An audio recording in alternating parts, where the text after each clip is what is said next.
Two men approach the residence of the pharaoh. One is a lord, and the other his trusted retainer. Now, they've just come back from an expedition to Nubia beyond Egypt's southern border. The men are all hugging each other, safely moored at the dock, except the lord seems nervous, agitated. He plays with his jewellery, he paces back and forth. His retainer can see that he's nervous and wants to encourage him. He tells his lord to speak calmly with the pharaoh, for a calm man with strong wits can overcome many, many dire situations. The retainer begins to tell his lord a story. Many years ago, he'd been sent on a mining expedition into Egypt's eastern deserts to furnish the court with raw materials to decorate its palaces and its temples. However, after loading up a boat and trying to sail back via the Red Sea, they get into trouble. The man and 150 of the crew, all brave, seaworthy men, find themselves in a storm. The boat is tossed and turned between the currents until one massive wave looms above the boat, smashing into the mast and shattering it, sinking the boat and all her crew. All 150 crew members drown. That is, apart from the retainer. He wakes up on an island, a strange, sun-soaked landscape completely unfamiliar to him. However, soon he discovers vegetables, sycamores, figs, fish, fowl. He makes himself a meal and leaves a burnt offering to the gods, until he hears a deafening roar. The ground begins to shake, the trees tremble and then fall down entirely, until a most shocking sight comes into view. The retainer sees a giant snake, perhaps 14 meters long, made of purest gold.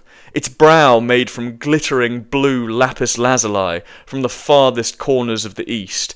Its beard a meter long. It is clear to the retainer that this snake is a god. The creature demands the man explain himself, so plucking up every bit of courage in his bones, the retainer tells his story about the mining expedition, the shipwreck, how he wasn't even supposed to be there. The snake softens, shows compassion towards the man, says that he too has experienced loss, that once upon a time he had 75 brothers and sisters, who were all killed by a falling star. The snake wasn't there to protect them. He says he would have died for them. The snake encourages the man to be brave, tells him that he will see his family again. The Egyptian is profusive with his thanks, promises to worship the snake back at home, but the snake laughs. He is lord of the land of Punt, where all the holy oils live, where the gardens of myrrh trees stretch for miles. He doesn't need the worship of an Egyptian. However, the snake gives the man eye-watering riches. Myrrh, holy oil, offering loaves, spices, cinnamon, coal, giraffes' tails, incense, ivory, hounds, monkeys, and apes. Eventually, an Egyptian boat arrives to rescue the retainer, and the retainer gives the god of the island all the thanks he can, but the god tells him to never seek him out again. When he leaves, the island will sink below the waves, never to be found again. When the retainer gets back home, he is rewarded by the pharaoh with heaps and heaps of treasure. The retainer's story is up, but his lord seems distracted, seems almost not to have noticed him. "Listen to me," the retainer says. "See, it's good to listen to people." Then the lord turned to him and said, "Do not be a know-it-all, my friend. For is water given to a bird at dawn, who will be slaughtered in the morning." Here ends the tale of the Shipwrecked Sailor, one of the masterpieces of ancient Egyptian literature. Composed in perhaps the middle or later part of the 12th dynasty of Egypt's Middle Kingdom, this story is a story within a story, and focuses on the act of truthful speech and how it can get you out of harm's way. Except, it's much more complicated than that. While the retainer emphasizes that he turned disaster into fortune by speaking honestly to the snake god, his lord finds no succor in his words. The closing statement, "For is water given to a bird at dawn, who will be slaughtered in the morning," shows a lot of ambivalence. It implies that honeyed words can blind a person to their impending doom. The story's meaning is therefore complex, ambivalent, attuned to the fact that sometimes things don't work out for the best. This tale perfectly encapsulates the strangeness and danger that ancient Egyptians associated with far-off lands. The outside world to ancient Egyptians was semi-mythical, exotic, frightening, or, in the case of places slightly closer to home, a blank canvas for imperial expansion. Let's discuss the limits of the Egyptian world, how far they travelled, the peoples they met in foreign lands, and how this sometimes insular civilization explored and profited from the wider world. One of the most fascinating and earliest accounts of Egyptian expeditions into far-off lands comes from the late Old Kingdom, in the tomb of Harkhuf, a chief of scouts who came from the area around the first cataract on the Nile. A cataract is basically a series of rapids, and there are 6 cataracts along the Nile. But who is this character Harkhuf? Well, being a local of the first cataract region, he would have been familiar with the terrain and the routes into Nubia, and his expeditions to the land of Yam are, well, at least in Egyptological circles, pretty legendary. The very last stronghold of Egyptian power in this period was a place called Abu, or the Greeks would call it Elephantine or Elephantine. It was a settlement, a fort on a little island in the middle of the Nile at these rapids, the first cataract, and marked the southernmost extent of Egyptian influence. Harkhuf was active under 2 pharaohs, Meren-Re and Pepi II, and launched as many as 4 expeditions to this far-off land of Yam. The first one he went on with his father, and we get all of this information from his tomb, the inscriptions he left there, which is near the modern city of Aswan. Harkhuf's funerary inscriptions tell us of his expeditions through the western deserts, using the ancient caravan and travelling roads like the Darb el Arabina, which is still used by travellers today to take them from around the first cataract region all the way to what's now the Darfur region of Sudan. Harkhuf would have travelled with soldiers, with porters, and with many, many donkeys. He specifies on his 3rd expedition that he brought home a train of 300 donkeys. Just imagine the scene from 4,000 years ago. A line of men and donkeys snaking their way through the deserts, being buffeted by clouds of sand, hunkering under jagged rocks which mushroom out of the dry earth for protection, and slaking their thirst at many lush, verdant desert oases. Harkhuf gives us the names of the petty kingdoms and tribal confederacies he had to navigate through, like Satju, Wawat, or Urchet, and these kingdoms were spread across Lower Nubia and the western deserts which bleed into the Sahara. However, Yam was the goal of his trips. Now, where Yam is very uncertain. It might be anywhere between the 3rd or the 5th cataracts of the Nile. It could be even further away, some scholars have said, perhaps in the vicinity of where the modern city of Khartoum is, in Sudan, so that's basically where the Blue Nile and the White Nile, 2 branches of the Nile, meet and form into a single river. And there's a wide fertile plain there, but we don't really know where Yam is. All we know is that the expeditions took between 7 and 8 months, and that's it. In Harkhuf's 3rd expedition, he had to go out of his way to find the ruler of Yam because he wasn't home. He was out in the Cheme land, somewhere in the western desert, fighting tribal peoples there. This was clearly an area which was at the outer limits of Egyptian knowledge. Harkhuf described how he was apparently bent on smiting the Cheme to the very western corner of heaven, i.e. deep in the deserts and far beyond Egyptian purview. Harkhuf reports that the ruler of Yam praised the gods for the pharaoh Meren-Re. What this means exactly is unclear. Was this a token of submission? Or was it a mere diplomatic formality?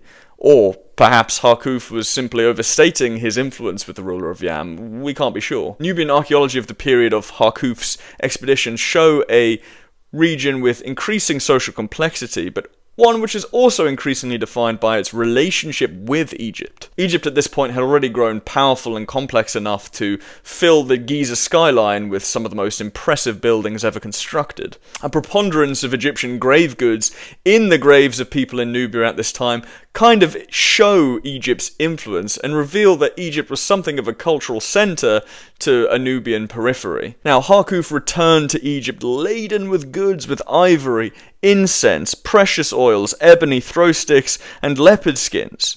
He also returned with what sounds like a sizable contingent of Yamite troops, alongside the troops he would have taken with him in the first place, and this seems to have frightened the ruler of Wawat, Satju, and Urchet a little bit. He sent Harkhuf guides, as well as some cows and sheep, to hasten his return to Egypt, making sure he didn't stick around in his kingdom to cause any trouble. And then Harkhuf has this mention of meeting this royal official, Kuni. George Cooney. This scene just it makes me happy. Just think about this, you know, they meet with this guy, they're on the Nile, and Cooney comes to them and he brings them date wine, cake, bread, and beer as they approach their royal residence in Memphis, and you can just imagine the delight of these exhausted men after their expeditions, which lasted 7 or 8 months or longer. Imagine the Yamites too, the soldiers Harkhuf brought to Egypt, approaching the White Wall, this incredible capital, Memphis, and seeing the pyramids encased in white limestone, with their golden pyramidion tops, seeing the terrifying Sphinx of Khafre guarding the entrance to these luminous monuments. It would just be incredible. Like, unlike anything they'd ever seen or maybe even dreamed of. Most remarkable of Harkhuf's journeys is probably his 4th journey, where he brought back who was probably a dwarf or maybe a pygmy, described as being of the gods' dances, to the then boy king Pepi II. It's absolutely delighted the young Pepi II, whose response was effusive. Hurry and bring with you this dwarf that you have brought from the land of the horizon dwellers, alive, prosperous, and healthy, for the gods' dances, to amuse and delight the heart of the dual king Neferkara, who lives forever. When he goes down with you in the boat, have excellent people lie down around him in his hammock. Inspect 10 times a night. My Majesty wishes to see this particular dwarf more than the produce of Sinai and Punt. You know, it's so great, it's so rare in Egyptology to actually see the personality of a pharaoh coming through in a text, and this is one of those rare exceptions. You can completely tell that this is a young boy by his priorities, by his awe and wonder and fascination, obsession even, with this dwarf. It's also amusing, I think, to see the obvious childlike glee in this letter and contrast it with the stiff Egyptian formalism which always comes up. You know, the dual king Neferkara who lives forever seems very much like a normal, ordinary young boy, which, you know, could have existed today or 4,000 years ago. And I love these moments when history shrinks, when you're seeing someone from thousands of years ago and you can recognize them as someone who could exist today. I guess young boys have never really changed that much. But anyway, that's Harkhuf, that's the expedition to Yam. What about another place in Africa which we've already mentioned? Punt, the land of Punt, the god's land. Now, this is a fascinating place, and scholars have long debated where it is. It seems now that the evidence is more or less converging on the region Eritrea, basically what's modern Eritrea, maybe part of Somalia, the east coast of Africa. This is where this mythical land of Punt was, and the most famous expedition to Punt was that carried out by Hatshepsut, the female pharaoh, one of the female pharaohs of the New Kingdom, and as Egyptian guides in Egypt always call her, hot chicken soup, Hatshepsut. So her reign in the 15th century BC was noted for its building project, its peace, and she really was quite an impressive pharaoh, particularly given the baggage she and the bias she must have come up against being a woman. But we know about her expedition to Punt from the reliefs at her mortuary temple at Deir el-Bahri, which I've been to, and it's awesome. It's so cool. Everyone go to Egypt. It's an amazing place. But she wasn't the first pharaoh to go on expedition to Punt. Actually, a 5th dynasty pharaoh. She's 18th dynasty, so way back when in the 5th dynasty, the pharaoh Sahure had launched an expedition to Punt. But Hatshepsut is the most famous. Why did she go? Well, it seems like a major point of the expedition was to get myrrh. That's the myrrh from the Bible, the gold, frankincense, and myrrh. So myrrh is a plant that was used for mummification of the body in ancient Egypt, and is also has a heavy perfume. So it was used in religious rites generally, but also apparently in mummification. This expedition was going to demonstrate the power and prestige of Hatshepsut's Egypt, you know, and her reign. Punt has this allure, it had this magical place in the Egyptian imagination, and we see that in the tale of the Shipwrecked Sailor, where this fantastic snake god is the lord of Punt. You know, it was seen as this kind of land, this faraway land which was somehow touched by the gods. So the reliefs show us the construction of a fleet made to, you know, sail down the Red Sea to this land of Punt. We actually see the rulers of Punt, the local bigwigs, greeting the expedition. And this is apparently a King Parahu and his wife, the Queen Ati. And another fascinating detail is we actually get images of Punt, what it looked like, the trees, to an extent the fauna, and also the houses, and basically it looks like the Puntites lived on these houses on stilts, these stilted houses. which it kind of implies that maybe the area the expedition went to was a riverine area, at risk of flooding, or a coastal area, of course. The sea can also flood stuff. Geography. And the Egyptians came there bearing weapons and jewellery, manufactured items in exchange for Punt's resources. Reliefs depict a wide variety of goods being loaded onto the ships, including large quantities of myrrh trees, gold, ebony, ivory, and exotic animals like monkeys, leopards, and rarest of all, a secretary bird. This is the only depiction of a secretary bird from the whole of ancient Egypt. The transportation of live myrrh trees back from Punt is particularly noteworthy, for they were to be planted in the courtyards of Egyptian temples. And actually, if you go today to Deir el-Bahri, where these reliefs are maintained, you can see one. You can see the fossilized stump of a myrrh tree that was planted in the garden there. Clearly, this mission was a major propaganda triumph for Hatshepsut. The reliefs at Deir el-Bahri exclaimed that this was done for the favor of the god Amun, and his divine sanction watched over the trip. And we get this amazing window into Punt, the stilted houses, the kind of animals who were there, like the secretary bird, and also some interesting things. They get laborers and their children from Punt. What was this? Were these slaves? Were these just workers who were being sort of moved around? There are some questions for sure, but I think what we can all agree on is Punt was a pretty cool place, and certainly the Egyptians thought so. Another far-out limit of the Egyptian world to the north was the Aegean, and specifically Crete, the land of the Keftiu, or Keftiu as it's called in Egyptian. This is mostly been associated with Crete by scholars. I think there's general consensus that this is Crete of the Minoans, and if you're not familiar with the Minoans, this is a Bronze Age civilization in Crete, sometimes called the first civilization in Europe, although they had far more in common with the civilizations of the Near East, like the Egyptians and the Hittites and the Canaanites, for example, than whatever was going on in Britain at the time. Yeah, to the Egyptians, the land of the Keftiu, Crete, was somewhere in the far west, in the far north, as far as the Keftiu was an actual saying the Egyptians used. Saying which meant, as far as the limits of the known world, essentially. And much like Punt, the Crete of the Minoans was this magical, faraway place which was kind of touched by the gods. And really interesting evidence of this attitude comes from a document called the London Medical Papyrus. In this document, 2 spells are given in the language of the Keftiu, and these spells are used to ward off some sort of Asiatic disease, which shows that, the land of the Keftiu was a bit confused in the Egyptian imagination. They just know it's a faraway place, and Minoan art was very much in vogue in certain periods of Egyptian history. An example of this is the Aegean-style decoration at Amenhotep III's palace at Malkata, and perhaps an even better example is the Tel el-Daba frescoes, a classic bull-jumping frescoes, which are so iconic to the Minoans. So clearly the ancient Egyptian nobility and royalty were flirting with these new art styles, and there was high demand for Minoan artisans and artists.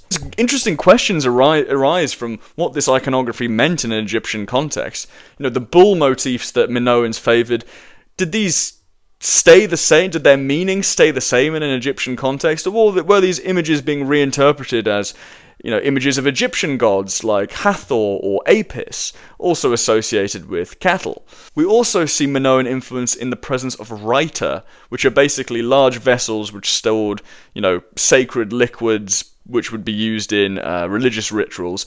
A lot of writer have been found in Egypt, Minoan writer, and this is interesting. They often come in the form of a bull's head. And so again, what did this bull image mean to an Egyptian audience? It might have been quite different to a Minoan audience. There's a depiction of writer being offered to an Egyptian official, Menkaperra-Seneb, from his tomb, and receiving a write-on from a prince of the Keftiu was clearly a prestigious enough event that Menkaperra-Seneb felt it worthy enough to depict in his tomb. These writer have been found in outdoor ritual contexts in Egypt, which imply that their kind of sacral usage was maintained in an Egyptian context. We also have wonderful Aegean imagery in the grave goods of the Queen Ahotep, who basically, there's this wonderful axe and dagger with Aegean-style griffins on them. Just stunning pieces of craftsmanship. And again, I want to emphasize, what did these objects mean to an Egyptian? They're coming from this faraway land of the Keftiu. They must have been so valuable and felt so magical. Minoans themselves developed under a lot of Egyptian cultural influence, particularly material culture. So many icons and motifs from Minoan civilization come directly from Egyptian prototypes. So scarabs are a good example. Scarab amulets were some of the earliest trade goods found on Crete from foreign cultures, and at first the Minoans would simply copy the Egyptian scarabs, but here's an interesting thing. Over time, the Minoans started making their own types of scarabs, which, instead of representing the dung beetles common to Egypt, started representing local species, horned varieties of beetles that you can find on Crete. Similarly, images of the goddess Tawaret were clearly seen by the Minoans and copied by them, but the images began to mean something else. We call these the Minoan geniuses, or genii, I'm not sure how you pronounce it. Basically, it's very hard to interpret these things because we don't have any Minoan writing. We do have the writing, we just can't interpret it. So, what did these changing Egyptian images mean in a Minoan context? Sphinxes as well come from Egypt. You find Minoan sphinxes. How the Minoans were reinterpreting it, it's unclear, but clearly they were reinterpreting it, and clearly they treasured these objects from far off Egypt, with both cultures seeing the other as, the absolute apogee of exoticism. The mind flutters when thinking of Minoan princes sailing down the Nile Delta, looking out at the crops and the palm trees bursting out of the jet black earth, or Egyptian traders sailing through the turquoise waters and bays of Crete, looking out to the mountains and the palaces there. It's fascinating. Finally, we need to talk about the most outstanding, the most adventurous and outrageous of all expeditions carried out by the Egyptians, and that is the circumnavigation of the continent of Africa, carried out by Necho II. Alright, he didn't do it himself, and I'm going to get a bit of backlash here, because yes, it was a pharaoh who commissioned the voyage, so the Egyptians deserve some credit, but it was Phoenicians, people from the city-states in now Israel and Lebanon, who were great mariners, great sailors. This was the crew, so it was kind of Phoenicians who did it. But, why don't people say that Italians discovered the New World because Columbus was Italian? Maybe some people do say that, to be fair. But, yeah, it was Egyptian-Phoenician joint venture. We can put it that way. We know about this journey because of Herodotus, the Greek historian. And he doesn't even believe that the journey happened, by the way, which we'll discuss shortly. The story goes that Necho II commissioned this expedition. He was a Saite Egyptian pharaoh of the late period, and at the time Egypt was under a lot of threat from external foes, the Babylonians in particular. We don't really know why he commissioned the expedition. Perhaps it was to do with new trade routes, finding new allies to help him defend himself against the Babylonians and other foes. We don't really know, but commission the expedition he did. And this is what Herodotus says. The Phoenicians sailed from the Arabian Gulf into the Southern Ocean, and every autumn put in at some convenient spot on the Libyan coast, sowed a patch of ground, and waited for next year's harvest. Then, having got in their grain, they put to sea again, and after 2 full years rounded the Pillars of Heracles in the course of the 3rd, and returned to Egypt. The Pillars of Heracles, by the way, is the entrance to the Mediterranean, so it's the stretch of ocean between the southernmost tip of Spain and the northernmost tip of Morocco. Those 2 tips are the Pillars of Heracles. So Herodotus doesn't believe this account because the Phoenician sailors claimed that the sun, when they were sailing westwards around the southern cape of now South Africa, but around the tip of Africa, that when they were sailing westwards, the sun was to their right. Now, Herodotus thinks that this just isn't possible, but here's the kicker. That is exactly where the sun is if you sail around the Cape of Good Hope to the west.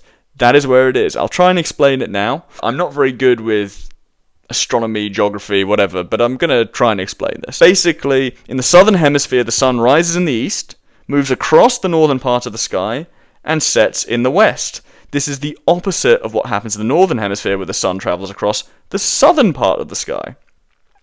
If you're sailing westward in the southern hemisphere, your general direction is towards the west, meaning the sun, which moves from east to west, will be to the north of you during most of the day. And since the sun is in the north and you are heading west, the sun will be on your right side if you're facing forward on your journey. I'm going to be honest with you, that is pure chat GPT I've just read, but it makes sense. Think about it. Get a load of this. These ancient Phoenician sailors, commissioned by an ancient Egyptian pharaoh, went around the tip of Africa, circumnavigated the Cape of Good Hope over 2,000 years before it was done again by Bartholomew Dias in 1488. Just remarkable. It's just such a shame we don't have more details about the expedition. I mean, can you imagine the Phoenician sailors, seeing Table Mountain in the distance, this vast, flat bulwark, and what they might have thought about it, or the endless undulating dunes of the Namib Desert as they sailed up Africa's southwestern coast, or the islands and the inlets, the jungles of the Gulf of Guinea. What did they see? Who did they meet? What did they think about it all? What stories did they share with the pharaoh Necho II on their return? We'll probably never know. But the fact that we may never know, is what makes ancient history so frustrating to some, but so exquisitely tantalizing to others. Egyptians, by and large, liked sticking to the Nile Valley. They weren't really sailors and mariners, by and large. Even so, their world was a big one, from tall tales of Punt to expeditions to Yam and the land of the Keftiu, to an entire circumnavigation of the great continent of Africa. The Egyptians were very aware and very connected to the vast outside world. Even writing and monumental architecture may have came to Egypt via Mesopotamia, and so Egypt has always been connected with the outside world, and certainly was in the ancient period. The magic they infused into their stories about the wider world may seem naive or rustic to us now in our highly globalized society. In telling stories like the tale of the Shipwrecked Sailor, the ancient Egyptians projected their fantasies and myths onto the outside world. But this is something we still do today.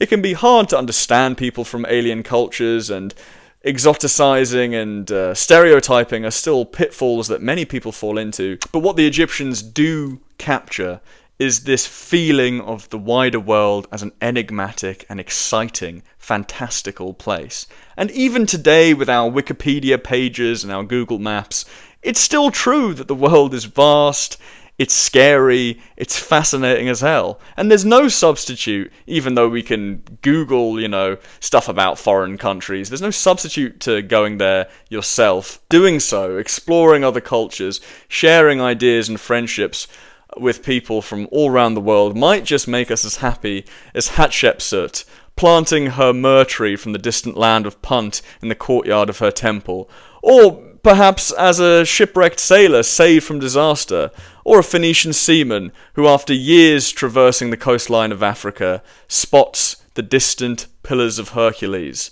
and knows he's headed home. Thank you for watching.